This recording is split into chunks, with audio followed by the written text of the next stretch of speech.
هادي له ونشهد أن لا إله إلا الله وحده لا شريك له ونشهد أن سيدنا وحبيبنا وأسوتنا ومولانا محمدا عبده ورسوله الذي أرسله بالحق بشيرا ونذيرا وداعيا إلى الله بإذنه وسراجا منيرا.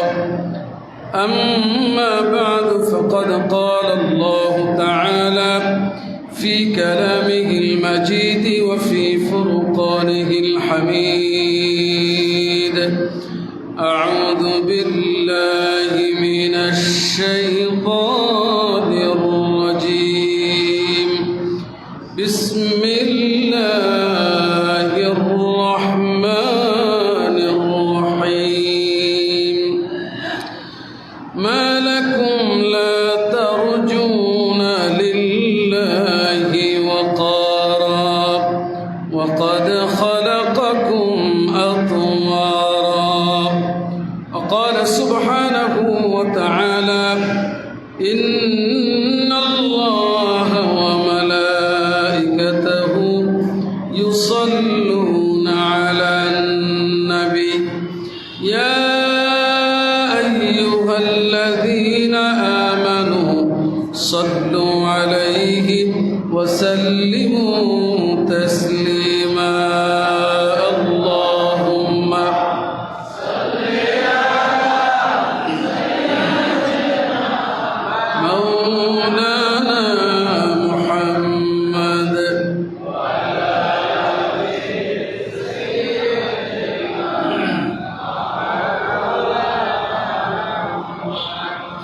بلغ العلا بكماله كشف الدجى بجماله حسنت جميع خصاله صلوا عليه.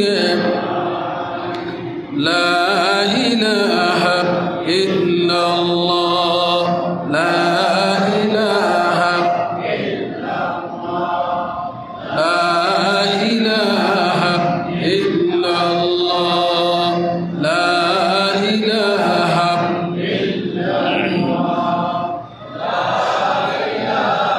إلا الله لا إله إلا الله لا إله إلا الله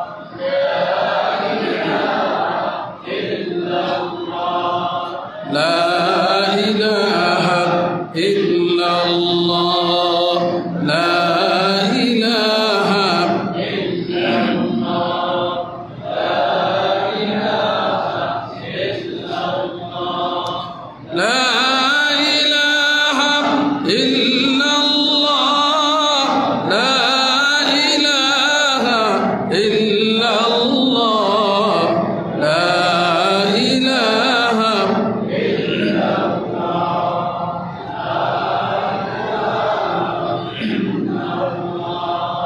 لا إله إلا الله لا إله إلا الله لا إله إلا الله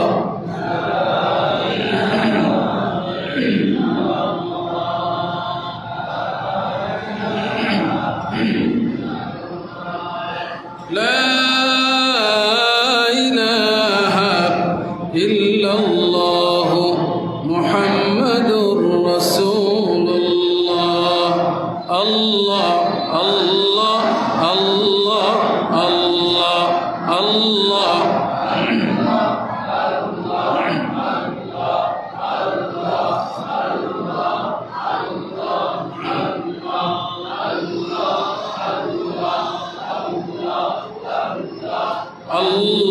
الله الله الله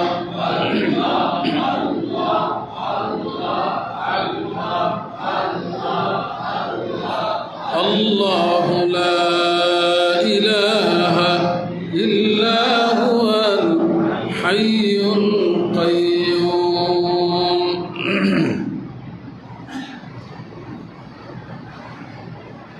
মহান রব্বুল ইজ্জত ওয়াল জালালের দরবারে শুকর আদায় করছি যে আল্লাহ সুবহানাহু ওয়া তাআলা আমাদেরকে জুমার সালাত আদায়ের উদ্দেশ্যে তার ঘরে আসার তৌফিক এনায়েত করেছেন। সবাই কালিমাতুশ শুকর করছি আলহামদুলিল্লাহ। সম্মানিত দ্বীনী ভাইরা, গত জুমায় আমরা কোরআনুল কারীম থেকে আদম আলাইহিস সালামের সৃষ্টি সম্পর্কিত মৌলিক কিছু বিষয় আলোচনা করেছিলাম। যে আলোচনা শুরু করেছিলাম সূরা ইয়াসিনের ৭৭ থেকে ৭৯ নং আয়াতের ব্যাখ্যা প্রসঙ্গে, যেখানে আল্লাহ তাআলা মানুষকে প্রশ্ন করেছেন, মানুষকে লক্ষ্য করেনি যে আমি তাকে শুক্রবিন্দু থেকে সৃষ্টি করেছি। অর্থাৎ আল্লাহ রাব্বুল আলামিন মানুষকে একেবারেই শূন্য থেকে একটা তুচ্ছ জায়গা থেকে তার সৃষ্টির সূচনা করে অসাধারণ সৃষ্টিতে রূপান্তরিত করেছেন, যার দাবি ছিল মানুষ আল্লাহ পাকের গোলামি করবে। মানুষ সেটা না করে ফাইদা হুয়া খাসীমুন মুবিন, বরং আল্লাহ পাকের এই কুদরত দ্বারা সৃজিত হয়ে সে আল্লাহর বিরোধিতায় লেগে পড়েছে এবং আল্লাহর সক্ষমতা নিয়ে সে প্রশ্ন তুলছে, মৃত্যুর পরে আবার নতুন করে আল্লাহ আমাদেরকে জীবিত করবেন, এটা কেমন করে সম্ভব? সম্মানিত ভাইয়েরা, গত জুমায় আমরা আদম আলাইহিস সালামের সৃষ্টি সম্পর্কে কোরআনের বক্তব্য নিয়ে আলোচনা করেছিলাম। আজ জানব আমাদের সৃষ্টির হাকিকত নিয়ে। আজকের আলোচনার বিষয় হলো হাকিকতুল জানিন ফিল কোরআনিল কারীম, আয়া আযীমা আজীবা।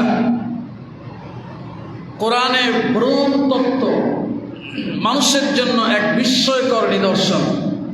আবার বলছি, আজকের আলোচনার বিষয়টা হচ্ছে কোরআনের ভ্রূণ তত্ত্ব। মানুষকে যে আল্লাহ তাআলা আমাদের মায়ের গর্ভে কি বিস্ময়কর রূপে সৃষ্টি করছেন, সেই ব্যাপারে পুরো এই আলোচনাটাই আমাদেরকে আল্লাহ রাব্বুল আলামিনের কাছে নিজেদেরকে সুপর্দ করতে আহ্বান জানায় এবং এই বিশ্বাসকে দৃঢ় করতে আহ্বান জানায় যে মৃত্যুর পরের জীবন আল্লাহর জন্য আরো বেশি সহজ। অর্থাৎ আমাদেরকে আল্লাহ কবর থেকে যে আবার জাগ্রত করবেন, এটা প্রথমবার সৃষ্টির চাইতে আরো সহজ এবং এটি হবেই। সম্মানিত ভাইয়েরা, এই ব্যাপারে সূরা নূহ 13 এবং 14 নং আয়াতে আল্লাহ তাআলা আমাদেরকে বলছেন, মা লাকুম লা তারজুনা লিল্লাহি ওয়াকারা। কি হয়েছে তোমাদের, ব্যাপার কি যে তোমরা আল্লাহর জন্য সম্মান মর্যাদা কামনা করছো না? ওয়াকাদ খালাকাকুম আতওয়ারা, অথচ তিনি তোমাদেরকে স্তরে স্তরে একের পর এক, খালকাম মিন বাদি খালকিন, একটা স্তর থেকে আরেকটা স্তর, এইভাবে বিস্ময়কর স্তর বিন্যাস পদ্ধতিতে তোমাদেরকে সৃষ্টি করেছেন। সম্মানিত ভাইয়েরা, গত জুমা আমরা জেনেছিলাম যে বাবা আদম আলাইহিস সালামকে আল্লাহ তাআলা সারা পৃথিবী থেকে এক মুঠ মাটি নিয়ে তা দিয়ে সৃষ্টি করেছিলেন। এরপর আল্লাহ তাআলা বলেছেন, সুম্মা জাআলা নাসলাহু মিন সুলালাতিন মিন মাইন মাহিন। অতঃপর আল্লাহ তাআলা আদমের বংশধারাকে এক তুচ্ছ পানি থেকে আল্লাহ তাআলা নির্ধারণ করেছেন। আদম আলাইহিস সালাম মাটি থেকে, অতঃপর আদম আলাইহিস সালামের সন্তান আমরা এক তুচ্ছ পানি থেকে আমাদের বংশধারাকে আল্লাহ তাআলা প্রবাহিত করেছেন। এই যে তুচ্ছ পানি, এই তুচ্ছ পানি থেকে নিয়ে আমাদের গঠন। আবার বলছি, আলোচনাটা খুবই তাৎপর্যপূর্ণ, বোঝা উচিত এবং এটা নিয়ে চিন্তা ভাবনা করা উচিত যাদেরকে আল্লাহ তাআলা চিন্তা করার মতো শক্তি দান করেছেন। প্রিয় ভাই সব, মানুষের সৃষ্টি মায়ের গর্ভের মধ্যে এটা এত বিস্ময়কর, এতটাই বিস্ময়কর, এতটাই বিস্ময়কর, যেটা নিয়ে যত চিন্তা করা হবে তত সেই ব্যক্তি আল্লাহ পাকের কাছে সুপর্দ হয়ে যাবে এবং আল্লাহ রাব্বুল আলামিনের তাসবিহ করে সুবহানাল্লাহ বলে নিজেকে আল্লাহর কাছে সুপর্দ করে আল্লাহর গোলামীর রাস্তা অবলম্বন করতে হবে যদি সে চিন্তা করে। আর বিস্ময়কারিতা বিশালতা এত বেশি যে এখানে মানুষ শুধুমাত্র এর অবস্থা নিয়ে আলোচনাই করতে পারে, কিন্তু অনুরূপ অর্থাৎ সৃষ্টির এই স্তর বিন্যাসের যে কুদরত কাজ করে এরকম একটি কারখানা মানুষের জন্য তৈরি করা কিয়ামত পর্যন্ত অসম্ভব। সুবহানাল্লাহ বলুন। প্রিয় ভাই সব, তো কোরআনের এই বড় তত্ত্বকে আল্লাহ তাআলা আমাদের সামনে উপস্থাপন করেছেন প্রশ্নের আকারে, বান্দারে মা লাকুম, কি হয়েছে তোমাদের? তুমি যে আমার গোলামি করছো না, আমার দাসত্ব করছো না, আমার দেওয়া জীবন বিধানের বাইরে তুমি জীবন বিধান তালাশ করছো, ব্যাপারটা কি? আমি তো তোমার এইরকম বিস্ময়কর পদ্ধতিতে সৃষ্টি করেছি, তুমি এরপরও আমার থেকে মুখ ঘুরিয়ে নিলে কেমন করে? প্রিয় ভাই সব, এই যে বিষয়টি অর্থাৎ আমাদের সৃষ্টি মায়ের গর্ভে প্রত্যত্বের এই গভীরতা, এই বিশালতা, আল্লাহর সৃষ্টি কুদরতের এই বিস্ময়কর ব্যাপারটি বিজ্ঞান শুধুমাত্র এটা কিভাবে সংগঠিত হচ্ছে এই বিষয়গুলো নিয়ে কথা বলে। আবার বলছি, আল্লাহর এই সীমাহীন কুদরতে ভরা এই বিস্ময়কর ব্যাপারটি বিজ্ঞান শুধুমাত্র আলোচনা করে এটা কখন কিভাবে সংগঠিত হচ্ছে। আরেকদল লোকদের ঈমান না থাকবার ফলে তারা বিজ্ঞানের এই পর্যালোচনামূলক বক্তব্যকে মনে করে বিজ্ঞানের অবদান। আসল ব্যাপার হলো বিজ্ঞানের তো এখানে কিছু নাই ভাই। আমার মায়ের গর্ভের মধ্যে আমি সৃজিত হয়েছে, কেমনে সৃজিত হচ্ছি এইটা বিজ্ঞান আমারে বললো যে এইভাবে হলো, তো এখানে কি বিজ্ঞান আমাদের সৃষ্টি করেছে নাকি? বুঝে আসে নাই কথাটা। অর্থাৎ আরেক জুমায় বলেছিলাম, মানুষের জ্ঞান মানুষকে উপকার করে তখন যখন তার জ্ঞান ওহির জ্ঞানের সাথে যুক্ত হয়, আর যখন জ্ঞান ওহির জ্ঞান মুক্ত হয়ে যায় সেই জ্ঞান যত উঁচু স্তরেরই হোক এটি মানুষের ক্ষতি সাধন করবে। কথা বুঝে আসে নাই? প্রিয় ভাই সব, দেখুন এর পরের কথা, ভূতত্ত্বের ব্যাপারে মেডিকেল সায়েন্স বিজ্ঞান আজ আমাদেরকে যে তথ্যগুলি দিচ্ছে, মজার ব্যাপার হচ্ছে এই তথ্য আমাদেরকে এই যে ছোট্ট কোরআন শরীফ, সুবহানাল্লাহ বলেন, আজ যেই তথ্য তারা দিচ্ছে আমাদেরকে, এই তথ্যের মূল তথ্য এই কোরআনে প্রায় ১৫০০ বছর আগে আল্লাহ তাআলা দিয়ে রেখেছেন। আরো আসতে বলেন। কোরআনে বর্ণিত বরুণ তত্ত্ব সহ মানব সৃষ্টির যেই মৌলিক রহস্য আল্লাহ তাআলা উন্মোচন করে দিয়েছেন, এর বাইরে বিজ্ঞানের 14 গোষ্ঠী একত্রিত হয়েও নতুন কিছু আবিষ্কার করা সম্ভব না। কথা বুঝে আসে না? প্রিয় ভাই সব, কিন্তু কি আশ্চর্য, একদল লোকেরা এসব পড়াশোনা করে সে মনে করে কোরআন দিয়ে করবো কি, আমি তো মেলা কিছু জেনে ফেলেছি। এটা কতটা হাস্যকর আমি একটা দৃষ্টান্ত দিয়ে তারপরে সামনে আলোচনায় যাচ্ছি। ধরুন আপনার বাবা আপনাকে বলেছে যে বাবারে আমার এই বিল্ডিংয়ের নিচে আমি গুপ্তধনের একটা ভাণ্ড লুকিয়ে রেখেছি, কিছু গুপ্তধন আমার বিল্ডিংয়ের এই তলদেশে আছে। তো আপনি কি করলেন? বিল্ডিংয়ের নিচটাকে ঘুরে একটা বক্স বের করে আনলেন। বক্স বের করে আপনি দেখলেন সেই বক্সের মধ্যে স্বর্ণের নানান ধরনের অলংকার আছে, রৌপ্যের অলংকার আছে, প্রচুর পরিমাণে স্বর্ণ এবং রৌপ্যের পূর্বেকার টাকা আছে। এ ধরনের নানান সম্পদ আপনি পেয়ে ঘোষণা করলেন যে আমি একমাত্র এই পৃথিবীর যোগ্য পুত্র, যোগ্য সন্তান, যে গুপ্তধনকে আবিষ্কার করতে পেরেছি। এই যে আপনার বক্তব্য, এটা কি আসলে আপনার বক্তব্যটা আপনার যোগ্যতার প্রমাণ বহন করে, না আপনি যে নির্বুদ্ধিমান পাগল এইটার দলিল বহন করে? ঠিক না? আল্লাহ আপনার আমার সৃষ্টি করেছেন, করছেন এবং করবেন। আল্লাহর কুদরত বিরামহীনভাবে কাজ করে যাচ্ছে। সেই কাজটা বিজ্ঞান আমাদের কাছে এনে বলছে, দেখো এইভাবে মাতৃগর্ভে একটা মানুষ পয়দা হচ্ছে। তো আমরা বলছি, বাহ, বিজ্ঞান আর কত আমাদেরকে দিবে। দিয়েছে আমাদেরকে মানব সৃষ্টির রহস্য, তারা আমাদেরকে দিয়েছে। আসলে তারা দিয়েছে? মোটেই না। তাদেরকে বলা হয়েছে যে এই রহস্য দিয়ে আমি আল্লাহ ঘিরে রেখেছি, সেটাকে তারা একটু তালাশ করে বলছে যে এই রহস্য। আমরা মূল সূত্র থেকে সরে গিয়েছি। বাবা বলেছে গুপ্তধন আছে, বাবার সেই সংবাদকে আমরা এক পাশে ঢেকে রেখে পাগল পুত্র যেমন বলছে যে আমি গুপ্তধনের আবিষ্কারক, ঠিক মানব দেহের মরুতত্ত্বের ব্যাপারে আজ পর্যন্ত পৃথিবীর জ্ঞানীরা যে আবিষ্কার করেছে, তা যদি সে নিজের আবিষ্কার বলে এর জন্য কৃতিত্ব নিতে চায়, তাহলে ওই পাগল পুত্রের মতোই তার দাবিটা। চলুন কোরআন কি বলছে। সম্মানিত ভাইয়েরা, কোরআন আমাদেরকে বলেছে বিস্ময়কর 7টি স্তরে আল্লাহ তাআলা আমাদেরকে সৃষ্টি করেছেন। সুবহানাল্লাহ বলুন। প্রথম হচ্ছে মাটির সার নির্যাস।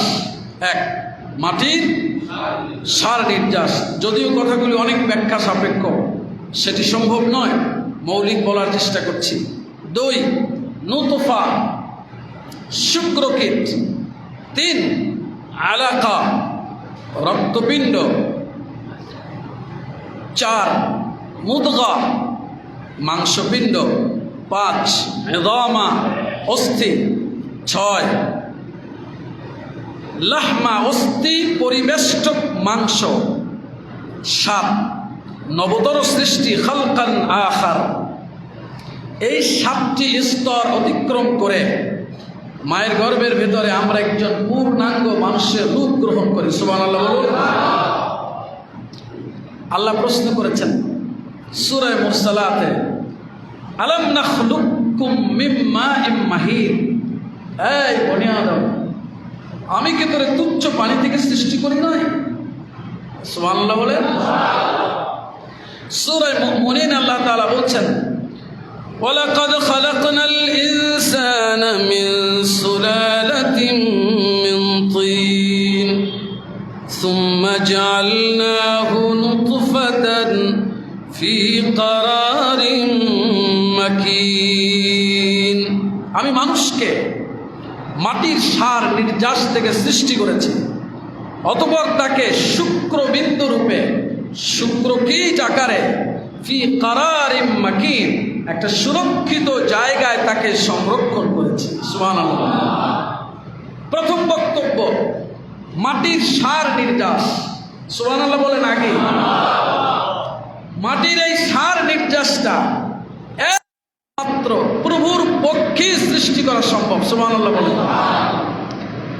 মাটির এই সার নির্যাস আল্লাহ তাআলা পৃথিবীর মাটি থেকে উৎপন্ন হাজারো খাদ্যের মধ্যে আল্লাহ জমা করেছেন।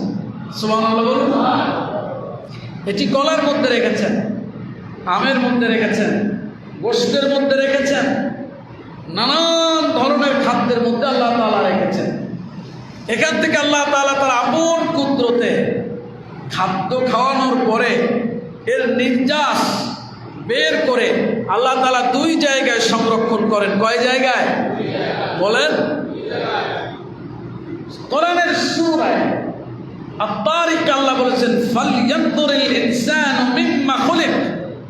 মানুষ লক্ষ্য করুক কোন জিনিস থেকে তাকে সৃষ্টি করা হয়েছে। কি দিয়ে তাকে সৃষ্টি করা হয়েছে লক্ষ্য করুন। খলিকা মিন মাইন দাফিক, তাকে সবেগে স্খলিত চমকানো এক পানি থেকে তার সৃষ্টি করা হয়েছে। সুবহানাল্লাহ বলেন। খুব লক্ষ্য করুন, আপনার আমার জীবনের সংঘটিত অভিজ্ঞতালব্ধ প্রতিটি বিষয় কত সূক্ষ্মভাবে সহজভাবে কোরআন আমাদের সামনে উপস্থাপন করেছে। আমি এখান থেকে একটা কথা না বললেই না। দেখুন, পুরুষের দেহ থেকে যে পানিটা বের হয়ে পড়ে, এই পানিটা যে টপকায় পড়ে, একটা সবেগে পড়ে, এই তথ্য কোরআন আমাদেরকে দিয়েছে। এটা কি প্রমাণ করে না কোরআন আল্লাহর কিতাব? না হলে এই তথ্য কোরআনে কেমন করে এলো? সুবহানাল্লাহ বলেন। আল্লাহ বলেছেন খলিকা মিন মাইন দাফিক, এই বনি আদম, টপকানো সবেগে স্খলিত একটা পানির ফোঁটা থেকে তোর সৃষ্টি করেছে। সুবহানাল্লাহ বলেন। এই পানি ফোঁটা সমস্ত খাদ্য থেকে নির্যাস বের করে এই বুকের পাঁজর আর পৃষ্ঠদেশ, এই দুই জায়গায় আল্লাহ তাআলা জমা করেন। সুবহানাল্লাহ বলেন। ইয়াখরুজু মিন বাইনিস সুলবি ওয়াত তারাইব, বুকের পাঁজর এবং পৃষ্ঠদেশ এই দুই জায়গা থেকে এটা বের হয়ে আসে। কে বললেন? আল্লাহ। কে বললেন? আল্লাহ। মেডিকেল সায়েন্স পরীক্ষা নিরীক্ষা করে দেখে যে বেশক বের হয় এটা মানুষের অন্ডকোষের জায়গা থেকে। তাদের এই গবেষণা ছিল প্রাথমিক স্তরে। আরেকটু গভীর গবেষণার পরে দেখে না, কোরআনই সত্য। এই দুই জায়গা থেকে বেরিয়ে সেখানে গিয়ে এটা বের হওয়ার আর একটা প্রস্তুতি পর্ব গ্রহণ করে। সুবহানাল্লাহ বলেন। আল্লাহ তাআলা দুই জায়গায় সংরক্ষণ করলেন, এখান থেকে আল্লাহ তাআলা বের করে আনলেন। এবার আমাদেরকে আল্লাহ প্রশ্ন করছেন, আফারাআইতুম মা তুমনুন আআনতুম তাখলুকুনাহু আম নাহনুল খালিকুন। এই বনি আদম, এই যে পানি ফোঁটা, এটা তোমরা সৃষ্টি করো না আমি আল্লাহ সৃষ্টি করি? সুবহানাল্লাহ। তোমরা সৃষ্টি করো না আমি আল্লাহ সৃষ্টি করি? সুবহানাল্লাহ বলেন। কে সৃষ্টি করেন? কে সৃষ্টি করেন?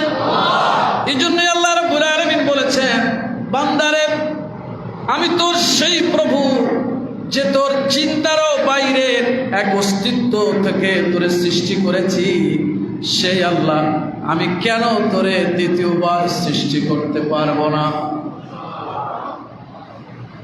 আল্লাহ তাআলা এই সমস্ত খাদ্য থেকে নির্যাসকে বের করে দুই জায়গায় সংরক্ষণ করলেন। এখান থেকে আল্লাহ তাআলা আরেক কুদরতে এটাকে বের হয়ে যাওয়ার পদ্ধতি দান করলেন। সুবহানাল্লাহ বলেন। মুমিন ভাইয়েরা, বড় আশ্চর্যের ব্যাপার হলো, একবার পুরুষের দেহ থেকে যতটুকু পানি বের হয়ে আসে, এই পানির ভিতরে একজন দুজন না কোটি কোটি মানুষ পয়দা করবার শুক্রকীট সেখানে থাকে।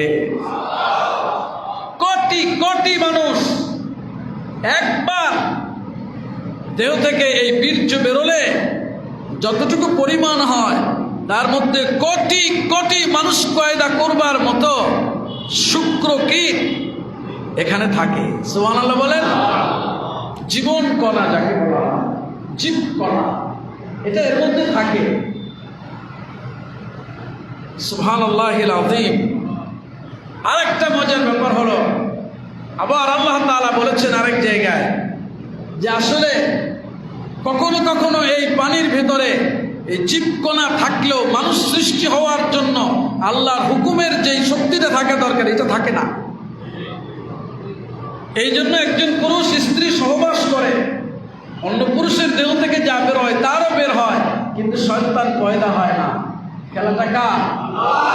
ইয়াখলুকু মা ইয়াশা। সূরা সূরা আল্লাহ বলেছেন তিনি যা ইচ্ছা সৃষ্টি করেন। ইয়াহাবু লিমান ইয়াশাউ ইনাসা, যাকে চান তার মেয়ে দেন। ওয়া ইয়াহাবু লিমান ইয়াশাউ যুকুর, যারে চান তাকে ছেলে দেন।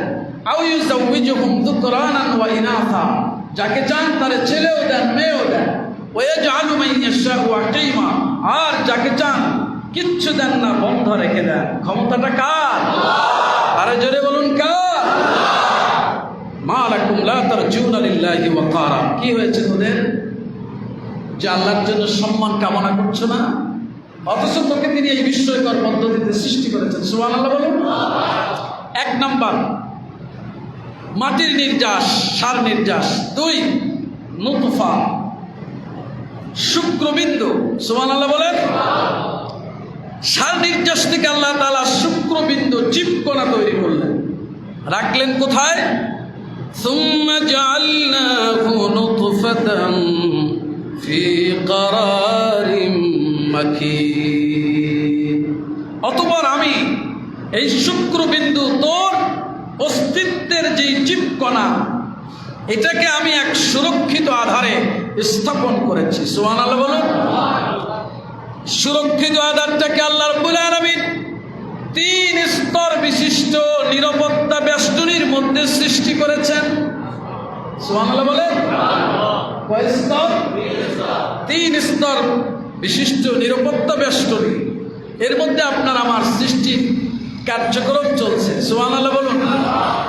প্রথম ধাপ নির্যাস, বের হওয়ার পরে নুতফা। দ্বিতীয় স্তর শুক্রকিট।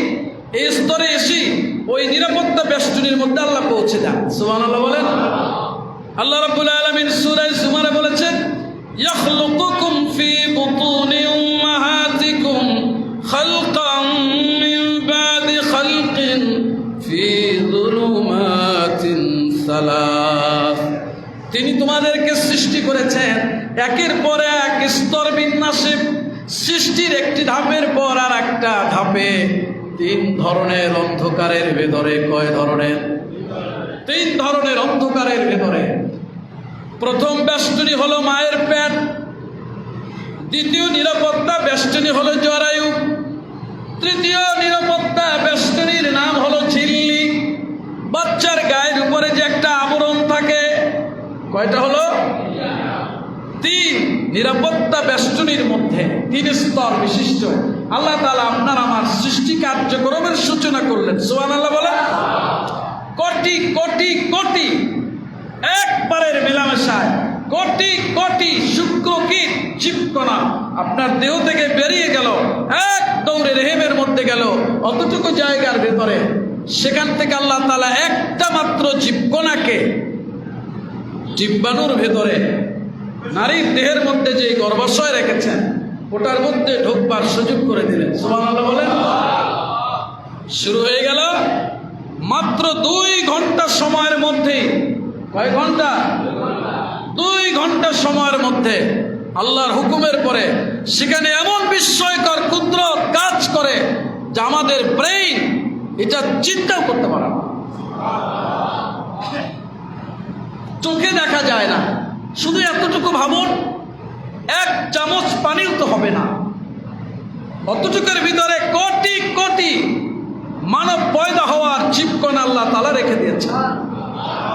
সেখান থেকে একজনকে আল্লাহ সৃষ্টি করবেন, এটা তার ইচ্ছা। কার ইচ্ছা? কার ইচ্ছা? সেখানে প্রবেশ করলো, সাথে সাথে আল্লাহ তাআলা 3 স্তর বিশিষ্ট নিরাপত্তা বেষ্টনীর কাজ শুরু করে দিলেন। সুবহানাল্লাহ বলেন। আমার ভাইয়েরা, ত্রিবিধ অন্ধকারের ভিতরে আল্লাহ রাব্বুল আলামিন আমাদের এই সৃষ্টি কার্যক্রম শুরু করলেন। তৃতীয় স্তর চলে আসলো।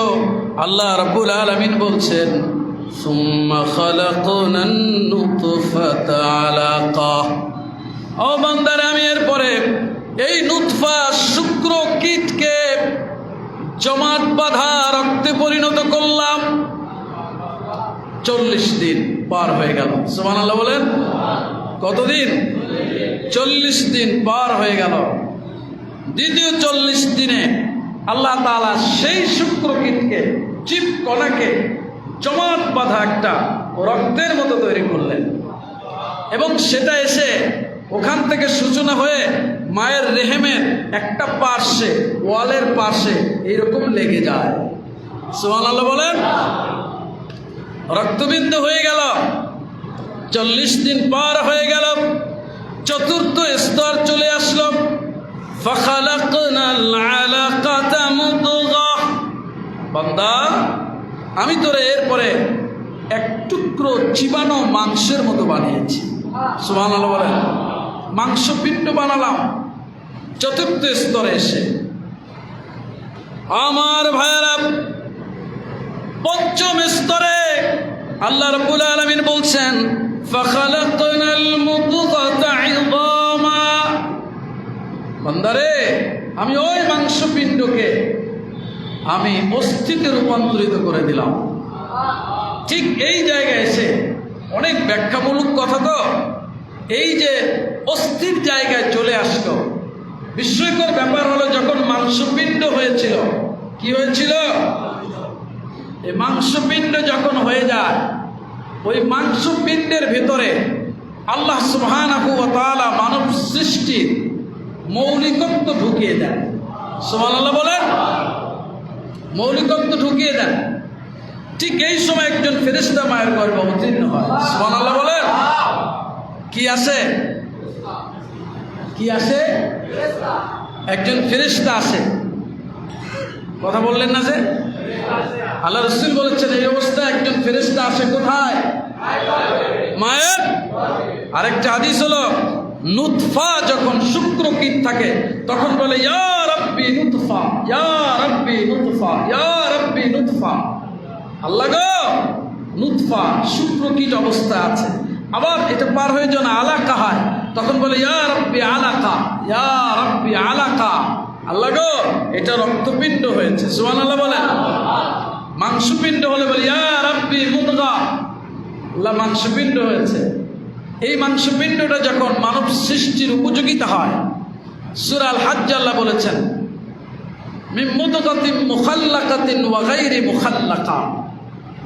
আল্লাহ মানব সৃষ্টির জন্য যে উপযোগিত এই মাংসপিণ্ডের মধ্যে রাখেন, ওটা যখন হয়ে যায় তখন ফেরেশতা জিজ্ঞেস করে আল্লাহ গো, এটা দিয়ে কি এখন মানব সৃষ্টির পরবর্তী ধাপের চূড়ান্ত কার্যক্রম আমি করব? সুবহানাল্লাহ বলেন। আল্লাহ যদি বলেন হ্যাঁ, তাহলে বাকি আরো 3টে প্রশ্ন আসে। আর আল্লাহ যদি বলেন না, তাহলে ওই জায়গায় ওই মাংসপিণ্ডকে নষ্ট করে দেওয়া হয়। সুবহানাল্লাহ বলেন। আমরা কি বলি? বাতাস লেগেছে, নষ্ট হয়ে গেছে, নানানজন নানান ভাষায় বলে বোঝাতে চাই যে গর্ভ কি হয়েছে? নষ্ট হয়ে গেছে।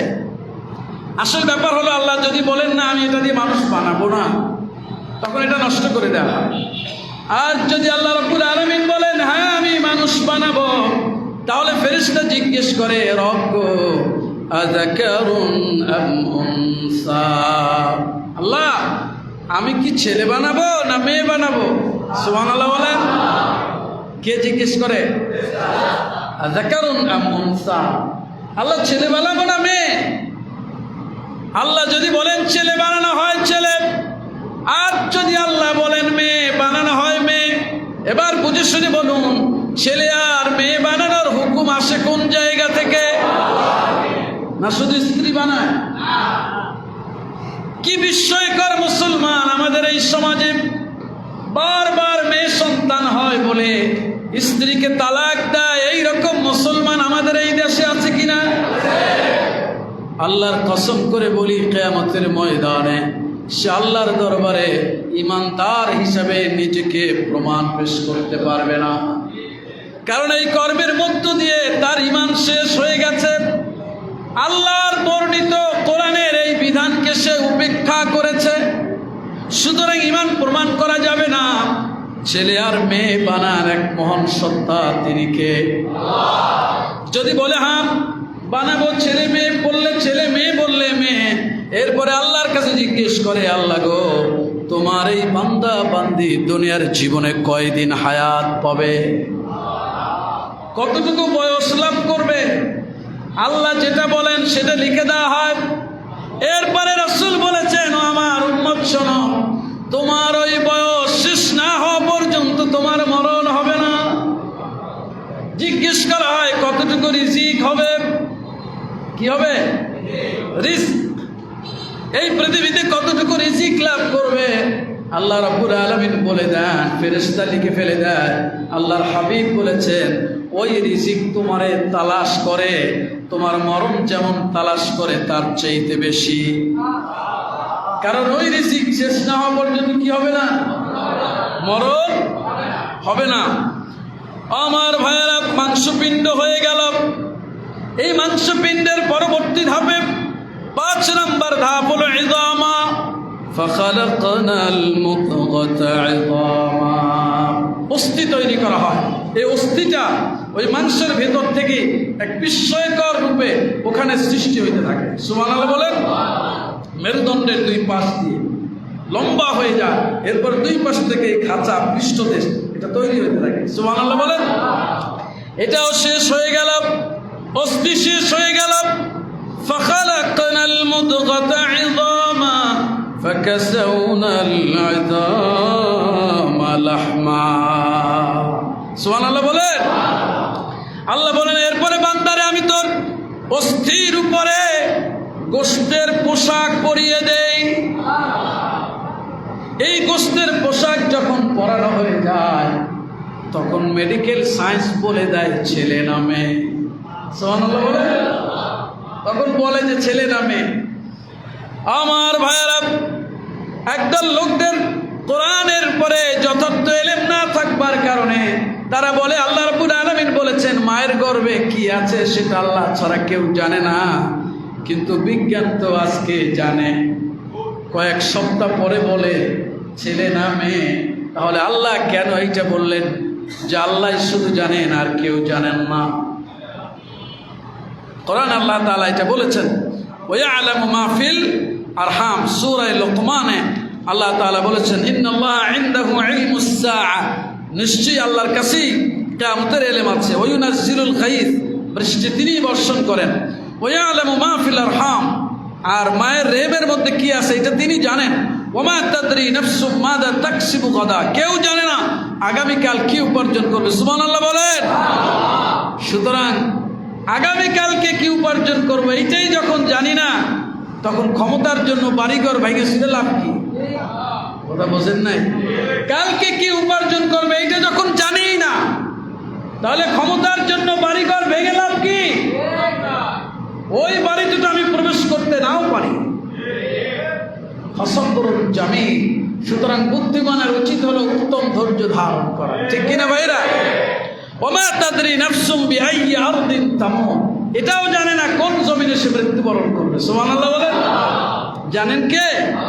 তাহলে ওয়া'লামু মা ফিল আরহাম, মায়ের গর্ভের মধ্যে কি আছে এটা জানেন কে? এর অর্থ হলো মায়ের গর্ভে থাকা ওই ভ্রূণ, ওই গর্ভস্থ সন্তান গুন্ডা হবে না নেককার হবে জানেন কে? প্রতিবন্ধী হবে না স্বাভাবিক হবে জানেন কে? জ্ঞানী হবে না পাগল হবে জানেন কে? উপকারী হবে না ক্ষতিকারক হবে জানেন কে? এটা জানার কোনো ক্ষমতা বিজ্ঞানের আছে? গোশতের ছাউনি পরিয়ে দেওয়া হলো, 6টা স্তর পার হয়ে গেল। এখন আপনি আমি মায়ের গর্ভের ভিতরে একটি পূর্ণাঙ্গ মানুষের রূপ এসে গেছে। সুবহানাল্লাহ বলেন। বাকি রয়েছে আপনার আমার চেহারা, হাত পা অঙ্গ প্রত্যঙ্গের সুগঠিত রূপ। সুবহানাল্লাহ বলেন। আল্লাহ তাআলা বলছেন, সুম্মা আনশানাহু খালকান আখার। বান্দারে, শেষ পর্যায়ে এসে গেছো তুমি, এবার আমি তোমারে নতুন এক রূপে দাঁড় করিয়েছি। সুবহানাল্লাহ বলেন। নতুন রূপ কি? হুয়াল্লাযী ইউসাউবিরুকুম ফিল আরহামি কাইফা ইয়াশা। আমি যেমন চেয়েছি বান্দারে তোরে তেমন একটা পূর্ণ আকৃতি আমি দান করলাম। সুবহানাল্লাহ বলেন। তোর হাত পা সব চলে আসলো, চূড়ান্ত রূপের জীবন তোর মধ্যে আমি প্রবেশ করাই নাই। এবার আমি আমার রূহ ফুঁকে দিলাম। সুবহানাল্লাহ বলেন। আল্লাহ তাআলা সপ্তম স্তরে এসে সৃষ্টির সৌন্দর্য এবং আকৃতির পূর্ণতা দান করে দেন আর রূহ ফুঁকে দেন। রূহ ফুঁকে দিলেই আমরা জীবন্ত হয়ে উঠি। সুবহানাল্লাহ বলেন। রূহ জীবন, এইটা কি বিজ্ঞানের পক্ষে দেওয়া সম্ভব? এতক্ষণ যা বললাম এর কোনটা দেওয়া সম্ভব? হ্যাঁ, এইরকম প্লাস্টিক সিলিকন দিয়া একটা হাত বানানো হয়, এইটা বানাইতে বানাইতে বিজ্ঞানীর কয় গোষ্ঠী মারা গেল, শেষ হয়ে গেছে। প্লাস্টিক সিলিকন দিয়া, কথা বলছেন না? একটা আঙুলের ডগা বানানো সম্ভব? দেখেন আল্লাহ তাআলা বলছে, এই বান্দা, ওয়াফি আনফুসিকুম আফালা তুবসিরুন, শুনতেছেন? তোর মধ্যে আমি আল্লাহর অস্তিত্বের প্রমাণ আছে, আমি আল্লাহ আছি, এর প্রমাণ আমি তোর দেহের মধ্যে রাখছি। আফালা তুবসিরুন, তুই দেখো না? তুই দেখতে পাচ্ছ না? এটা আঙ্গুলের, এই দেখেন নখ, নখের গোড়াটা কেটে বের করে ফেলুন, নিচে আর কোনো নখ আছে? কেমনে এটা বেরোচ্ছে আপনার জিন্দেগির শেষ মুহূর্ত পর্যন্ত? সুবহানাল্লাহ বলেন। জিন্দেগির শেষ মুহূর্ত পর্যন্ত এখান থেকে ও বের হচ্ছে। সুবহানাল্লাহ বলেন। ও যেভাবে বের হয় এতে বুঝায় না যে এই জায়গায় সব জমা করে রাখা হয়েছে পেশাইয়া। কে বের করছেন? আফালা তুবসিরুন, আমার দেখো না? মাথার চুলগুলো যেরকম বড় হয়, চোখের পিসিগুলো কি ওই রকম বড় হয়? এটা কার খেলা? তো মাথার চুল আর চোখের পুরো কয় মাইল দূরে? এই তো চামড়া, তাই না? এটা বড় হচ্ছে, এটা বড় হয়ে যাচ্ছে, এটা হচ্ছে না কেন? হুকুম কার? নখ যেমন বড় হয়, দাঁত কি সেই রকম বড় হয়? এই দাঁতগুলো যদি একই রকম ভাবে বৃদ্ধি পেত, হাতির দাঁতও তো খুলে যেত। আফালা তুবসিরুন, আমারে দেখো না? আমার হুকুম ভালো লাগে না? প্রিয় ভাই সব, 7টা স্তরে এসে আমাদের সৃষ্টির পূর্ণতা পেল। সুবহানাল্লাহ বলেন। কয়টা স্তরে এসে?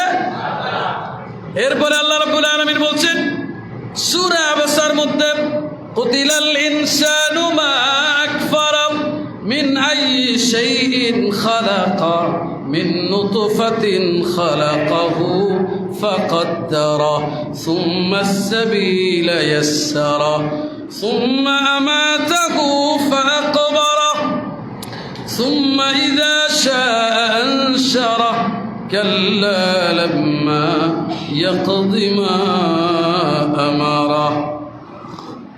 মানুষ ধ্বংস হয়ে যাক, মা আকফারাহু, মা আসাদ্দা কুফর, কি পরিমাণ সে কুফরি করছে, কতটা অকৃতজ্ঞ সে। কে বলছেন? মিন আইয়ি শাইইন খালাকাহু, হে বনি আদম, আল্লাহ তোরে কোন জিনিস দিয়ে সৃষ্টি করেছেন? প্রশ্ন করেছেন আল্লাহ। মিন নুতফাতিন, শুক্রবিন্দু থেকে, খালাকাহু, তোরে সৃষ্টি করেছেন। এর পরের বক্তব্যটা ফাকাদ্দারাহু, এরপরে তোর তাকদীর নির্ধারণ করেছেন। সুবহানাল্লাহ বলেন। ওই যে তোরে চোখে দেখা যায় না, কোটি কোটি চিপকণা একসাথে বেরিয়েছিল তোর দেহ থেকে, ওর ভিতরে তোর যে অস্তিত্ব চোখে দেখা যায় না, ওই ভিতরে আমি আল্লাহ তাআলা তোর তাকদীর নির্ধারণ করে দিয়েছিলাম। তুই পৃথিবীতে এসে বিশ্বখ্যাত একজন ডাক্তার হবি, আমি আল্লাহ ওটা নির্ধারণ করে দিয়েছি। সুবহানাল্লাহ বলেন। ফাকাদ্দারাহু, তুমি জাকির বাইতুল আমানের মসজিদে জুমার খুতবায় দিনের কিছু কথা বলবার সুযোগ পাবে, এটা আমি আল্লাহ নির্ধারণ করেছি। সুবহানাল্লাহ বলেন। তুই সমাজের নেতা হবি, ফাকাদ্দারাহু, আমি আল্লাহ এটা নির্ধারণ করেছি। পাগল হয়ে যাস না, কারণ আমি বহু নেতা বানাই। ওয়াতিলকাল আইয়ামু নুদাউলুহা বাইনান নাস, দিনগুলোরে আমি আবর্তন করি। সুবহানাল্লাহ বলেন। ফেরাউন একজন না তো, আমি কিয়ামত পর্যন্ত ফেরাউন আনতেই থাকবো। সুবহানাল্লাহ বলবেন না? আর কিয়ামত পর্যন্ত আমি আবু বকরের বংশধারাকেও জারি রাখবো। কিয়ামত পর্যন্ত যেমন কারুন নামক বখিল আসবে, আর একই সাথে আমি কিয়ামত পর্যন্ত আমার প্রিয় বান্দা ওসমানের বংশধরকেও রাখবো। ফাকাদ্দারাহু, তাকদীর আমি আল্লাহ নির্ধারণ করে দিয়েছি। সুবহানাল্লাহ বলেন। পাগল হয়ে যাস না। ফসবরুন জামিল, ধৈর্য ধর আর শিক্ষা গ্রহণ কর। ফেরাউনরে সুবাই মারলাম, শিক্ষা তো তুই নিলি না। আবার আমি আবু বকরের মতো রাষ্ট্রনায়ক দিয়া পৃথিবীর মানুষকে জানিয়েছিলাম এমন একজন বান্দা হওয়া সম্ভব যার আমল এক পাল্লায় আর তামাম উম্মতের আমল এক পাল্লায়, তারপরেও সমান হবে না, এইরকম সেরাও হওয়া যায়। সুবহানাল্লাহ বলবেন না? খেলাটা কার? আল্লাহ তাআলা বলছেন তাকদীর হলো সুম্মাস সাবিলা ইয়াসসারা, ভ্রূণ তত্ত্ব। সুম্মা সাবিলা ইয়াসসারা, মায়ের গর্ভে সৃষ্টি হয়ে গেলাম। মা বেশি লম্বা চওড়া না, কিন্তু আল্লাহ তাআলা, মা হলো 5 ফিট 2 ইঞ্চি। আল্লাহ তাআলা আপনার তাকদীর নির্ধারণ করেছেন। মায়ের ওই গর্ভের মধ্যে আপনার যে আকৃতি দিয়েছেন তাতে আপনি হবেন 6 ফুট। সুবহানাল্লাহ বলেন। বাবাই খুব ভালো খাবার দাবার দিয়েছে মাকে, আপনি দেহের মধ্যে খুব হৃষ্টপুষ্ট হয়েছেন। আসবেন কেমনে পৃথিবীতে? সুবহানাল্লাহ বলবেন না? পৃথিবীতে আসবেন কেমনে? খুব সহজ। কথা বলে না। পৃথিবীতে আসার রাস্তাটা খুব সহজ। তুম্মা সাবিলা ইয়াসসারা, বান্দারে আমি তোরে বের করে আনার জন্য রাস্তাটা সহজ করেছি। সুবহানাল্লাহ বলেন। কে করেছেন? আল্লাহ। কে করেছেন? কে করেছেন? ইয়াসসারা আলাইহি খুরুজুহু মিন বাতনি উম্মি, বান্দারে যেই রাস্তা দিয়ে পৃথিবীতে তোকে আসতে হবে, তোর দেহ কাঠামোর সাথে রাস্তাটা যায় না। কিন্তু বান্দা, আমি আল্লাহ বিস্ময়কর ভাবে আমার কুদরত দিয়া তোর আসার আগে আমি আল্লাহ রাব্বুল আলামিন তোর দেহটারে ঘুরাইয়া রাস্তার মুখের কাছে তোর মাথাটা নিয়ে আসলাম। এরপরে তোর মায়ের সেই সংকীর্ণ জায়গাটারে বিস্ময়কর ভাবে আমি আল্লাহ হুকুম দিয়ে নরম করে দিলাম। তোর আসার জন্য রাস্তাটা বড় হতে থাকলো। চূড়ান্ত সময়টা যখন হয়ে গেল, আমি আল্লাহ রাব্বুল আলামিন তোর মায়ের পেটের ভিতরে একটা ব্যথা তৈরি করে দিলাম। ব্যথার যন্ত্রণা এত বেশি হয়ে গেল, আমার কুদরত ছিল এই ব্যথার ভেতরে আমি আল্লাহ রাব্বুল আলামিন তোর বের হয়ে আসার জন্য রাস্তাটা সহজ করে দেব। বান্দারে রাস্তা তৈরি হয়ে গেল, কেউ যা কল্পনাও করতে পারে না সেই রাস্তা দিয়ে আমি আল্লাহ রাব্বুল আলামিন তোরে বড় আসানের সাথে দুনিয়ার মাটিতে নিয়ে আসলাম।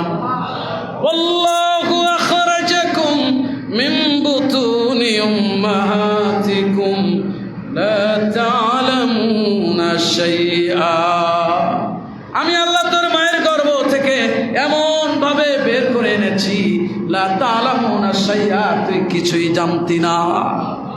ওয়াজআলা লাকুমুস সামআ ওয়াল আবসারা ওয়াল আফইদাতা লাআল্লাকুম তাশকুরুন। অতঃপর বান্দারে আমি তোরে দেখার শক্তি দিয়েছি, শোনার শক্তি দিয়েছি, আর ভাবার মতো হৃদয় দিয়েছি। লাআল্লাকুম তাশকুরুন, যাতে বান্দা তুমি আমার শুকরগুজারি বান্দা হয়ে যাও। তুই দুনিয়ায় আসার আগে আমি আল্লাহ তোর খাদ্যের প্রয়োজন পূরণ করেছি। বিস্ময়কর রূপে তোর মায়ের বুকের উপরে আমি ফ্লাক্স লাগিয়েছি। সুবহানাল্লাহ বলে। বান্দারে আমি আল্লাহ রাব্বুল আলামিন তোর মায়ের বুকের ভিতরে এমন খাদ্য রিজার্ভ করে দিয়েছি, যেই খাদ্যের সমান গুণ সম্পন্ন খাদ্য পৃথিবীর কোনো মানুষের পক্ষেই বানানো সম্ভব না। আজকের বিজ্ঞানের এই উৎকর্ষের যুগে বাচ্চাদের জন্য দুগ্ধ জাতীয় যত খাবার তৈরি করেছে, তারা সেই বিজ্ঞানটাই আবার পরীক্ষা নিরীক্ষা করে বলে দেয়, মায়ের বুকের ভিতরে আল্লাহর পক্ষ থেকে যেই খাদ্য রিজার্ভ করা আছে, আমাদের বানানো এই খাদ্য সমান তো দূরে থাক, তার ধারে কাছেও যাওয়া সম্ভব না। বান্দারে তোর দুনিয়া আসার আগে তোর মায়ের বুকের ভিতরে আমি খাদ্য গরম করে রাখার জন্য আমি আল্লাহ হিটার লাগিয়ে দিয়েছিলাম। এরপর একটা ফ্লাক্স লাগিয়ে দিয়েছি। ফ্লাক্সের গুণাগুণ হলো বান্দারে 24 ঘন্টার প্রচন্ড শীতের রাতে, পৌষ মাসের কনকনে শীতে রাত 2টা 2:30টার সময় তুমি পেশাব করে দিয়েছ, তোমার পেশাবের ভিতরে তোমার মা শুয়ে আছে, গা ভিজে গেছে, একটু পরেই তুমি ক্ষুধার যন্ত্রণায় কান্না শুরু করেছ। তোমার মা কাত হয়ে তোমার মুখের ভিতরে ফ্লাক্সের বোটা যখন লাগিয়ে দিয়েছে, তুমি টান দিয়েছ, আমি আল্লাহ রাব্বুল আলামিন তোর মায়ের শরীর পেশাব দিয়ে ভিজেছে ঠিক, কিন্তু তোর মায়ের বুকের উপরে আমি আল্লাহ তোর খাবারটা এমন সুন্দর করে গরম করে রেখেছি, মুখে টান দিয়ে তুমি দেখলে খাদ্য তোমার জন্য গরম হয়ে আছে। আফালা তুবসিরুন, আমারে দেখতে পাও না? আফালা তাশকুরুন, আমার শুকর আদায় করবি না? আফালা তাকিলুন, আমার বর্ণিত এই বক্তব্যগুলো তুই বুঝবি না? আফালা তাসমাউন, অসত্যের এই বাণীগুলো কি তুই শুনবি না?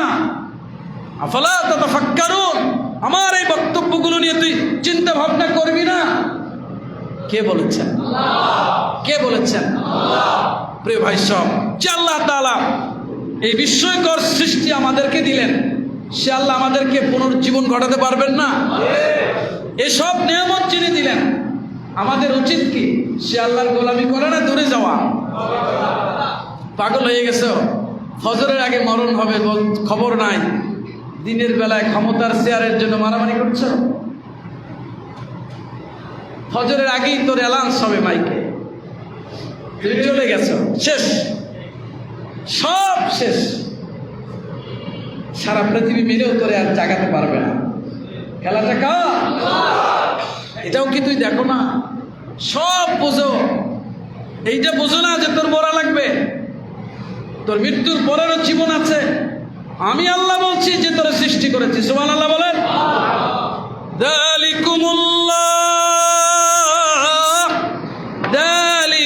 যালিকুমুল্লাহু রাব্বুকুম লাহুল মুলক। আয় বান্দারে, এই হলাম আল্লাহ।